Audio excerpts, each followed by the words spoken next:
আসসালামু আলাইকুম। প্রিয় দর্শক, রাজনীতিতে একটা নতুন ধরনের চিন্তা, নতুন ধরনের মেরুকরণ যেন আমরা লক্ষ্য করছি। সেই মেরুকরণ ভোট নিয়ে যেরকম হচ্ছে, যে ভোটের কি মেরুকরণ হবে, কোন ভোট কোন দিকে যাবে, এই আলোচনা যেমন হচ্ছে, তেমনি হচ্ছে যে আন্তর্জাতিক অঙ্গনে অথবা আমাদের আঞ্চলিক রাজনীতিতে আমরা কোথায় কি অবস্থান করছি সেই বিষয়ে। আপনারা জানেন, এই নতুন সরকার, মানে এই ডক্টর ইউনূসের নেতৃত্বাধীন অন্তর্বর্তীকালীন সরকার দায়িত্ব নেওয়ার পর থেকে ভারতের সঙ্গে আমাদের সম্পর্ক ভালো যাচ্ছে না।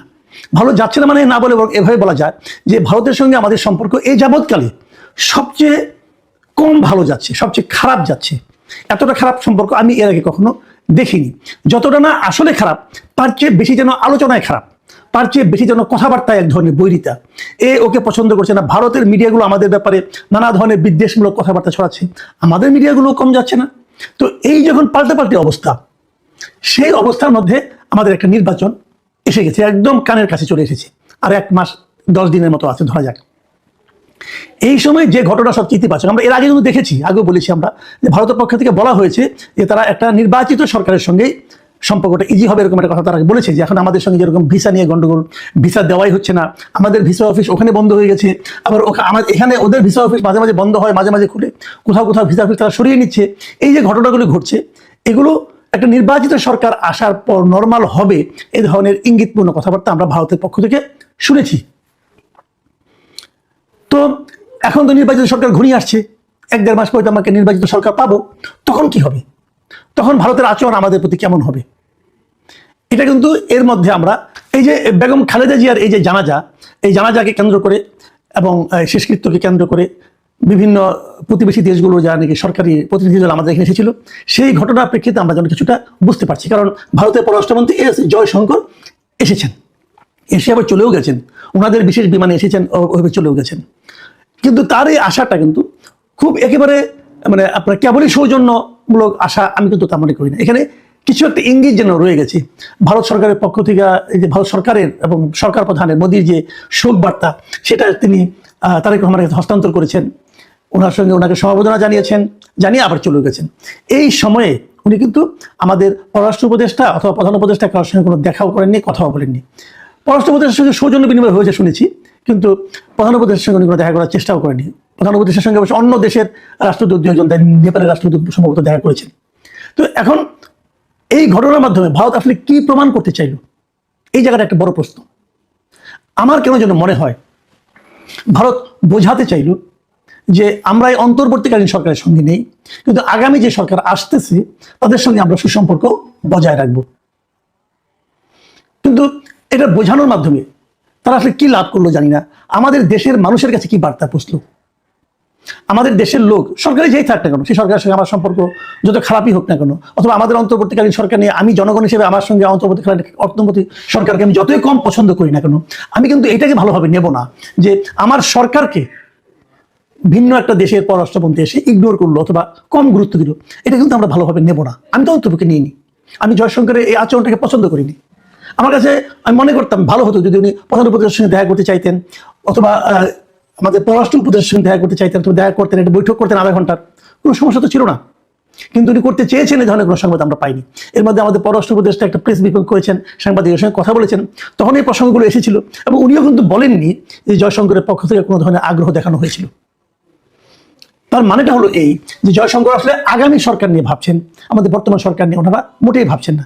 এটা আমি একজন পাবলিক হিসেবে আপনার কাছে যতটাই খারাপ লাগুক না কেন, এটাই হলো বাস্তবতা। এবং এই বাস্তবতা থেকে আমরা কি ইঙ্গিত পাই? দেখেন, তারেক রহমান যখন দেশে ব্যাক করলেন, নানা ধরনের কথা কিন্তু বলা বলি হয়েছিল যে উনি কার কাছ থেকে সম্মতি নিয়ে, কার কাছ থেকে অভয় পেয়ে দেশে ঢুকলেন, এই প্রশ্নটা কিন্তু বারবার উঠেছিল। এটা উঠতো না, উঠেছিল কেন? যে তার আগে তারেক রহমান নিজেই একটা ফেসবুকে একটা পোস্ট দিয়েছিলেন যে ওনার দেশে আসা না আসাটা ওনার একার ইচ্ছার উপর নির্ভর করে না। এবং ওই পোস্টটা আমি মনে করি ওনার রাজনৈতিকভাবে খুবই একটা ভুল পোস্ট ছিল। কারণ ওটার পরেই মানুষ কিন্তু ভাবতে শুরু করলো তাহলে উনি কার কাছ থেকে পারমিশন নিয়ে আসতেছেন, আমেরিকার কাছ থেকে নাকি রাশিয়ার কাছ থেকে নাকি চীনের কাছ থেকে নাকি ইন্ডিয়ার কাছ থেকে? এই প্রশ্নটা কিন্তু অনেকে করেছেন। এবং তারপর যখন উনি আসলেন তখন এই প্রশ্নটা আরো জোরালো হলো।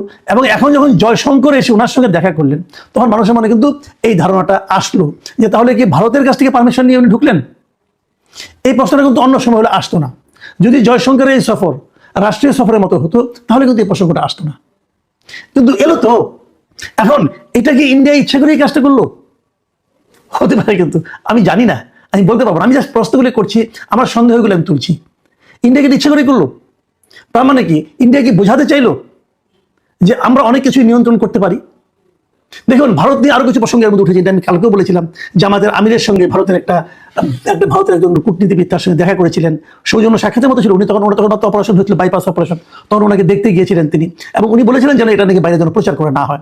কিন্তু কিছুদিন তখন প্রচার না হলেও কিছুদিন পরে কিন্তু এই রিসেন্টলি জামাতের আমির ডক্টর শফিকুর রহমান এটা কিন্তু রয়টার্স কাছে সেটা ওপেন করে দিয়েছেন। তো এইটা নিয়ে দেখলাম আবার কোনো মিডিয়া লেখালেখি করা শুরু করেছে যে জামাতের আমিরের সঙ্গে ভারতীয় কূটনীতিকের গোপন বৈঠক। আমি এই জায়গাটা কিন্তু আমি এই সাংবাদিকতাটাকে পছন্দ করিনি এই কারণে, এটা কোনো গোপন বৈঠক না রে ভাই, ওনার সঙ্গে সৌজন্য সাক্ষাৎ। এবং ডক্টর শফিকুর রহমানের সেই গার্ডস আছে বলে এবং তার নিয়ত পরিষ্কার বলে উনি কিন্তু পরবর্তীতে একটা তার অনেক বড় একটা মিডিয়া, ইন্টারন্যাশনাল মিডিয়া কাছে ব্যাপারটা কিন্তু ক্লিয়ার করে দিয়েছেন। তারা কিন্তু এই ব্যাপার নিয়ে এমন না যে অন্য অন্য সাংবাদিকরা আবিষ্কার করেছে, ডক্টর শফিকুর রহমান স্বীকার করেনি, বিষয়টা সেরকম নয়। ডক্টর শফিকুর রহমান নিজে থেকেই বলেছেন। কাজে এটাকে গোপন বৈঠক করার আমি কোনো গুরুত্ব দেখি না। এটা এটা একেবারেই মনে করি যে এটা খুব ভালো সাংবাদিকতা নয়। কিন্তু আমার কথাটা হলো, এই যে জয়শঙ্কর এলেন, উনি কি বিএনপির উপকার করলেন না ক্ষতি করলেন?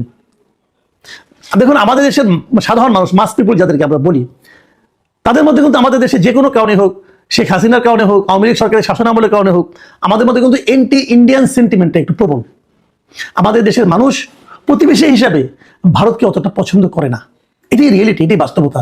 এখন সেই দেশের পররাষ্ট্রমন্ত্রী যদি কেবলমাত্র তারেক রহমানের কাছে আসেন, সেটার কিন্তু একটা ভিন্ন বার্তা সাধারণ মানুষের কাছে যেতে পারে। সে বিচারে আমি মনে করি যে আগামী যে ভোট হতে যাচ্ছে, সেই ভোটের হিসাবে, ভোটের সমীকরণে সম্ভবত জয়শঙ্করের আগমন এবং যেভাবে আগমন, সেটা বিএনপির জন্য কোনো বাড়তি মাইলেজ যোগ করবে না, বরং একটু বিএনপিকে বেকায়দায় ফেলতে পারে। আবার যখন ভোটের সমীকরণের কথা বললাম, তখন আমি আরেকটা সমীকরণের কথা বলি। অনেকে এমনও বলছিলেন আমাকে যে এনসিপি যখন জামাতের সঙ্গে যুক্ত হলো, তো জামাতের কোনো লাভ হলো কিনা? আমি মনে করি হয়নি, একেবারেই হয়নি। জামাতের হিসাবটাতে বরং আরো জামাতের জন্য ঝামেলা বাড়লো। কারণটা আমি বলি, দেখুন, সারা দেশে গত বছরের 5ই আগস্টের পরে অনেক জায়গায় কিন্তু আওয়ামী লীগের নেতাকর্মীদের বিরুদ্ধে গণহারে মামলা হয়েছে, এবং তার সবই রাজনৈতিক মামলা। দু একটা ঘটনা হয়তো আছে, কিন্তু সেই ঘটনার প্রেক্ষিতে যাদেরকে 100, 200, 300, 700 লোককে আসামি করা হয়েছে, এগুলি সবই রাজনৈতিক বিচারে। এই সমস্ত রাজনৈতিক মামলার কারণে বিএনপির উপর কিন্তু আওয়ামী লীগের লোকজন একটু ক্ষুব্ধ ছিল। এই সময় বিভিন্ন জায়গায় জামাতের লোকজন কিন্তু আওয়ামী লীগের লোকজনকে এক ধরনের সাপোর্ট দিয়েছে, প্রোটেকশন দিয়েছে।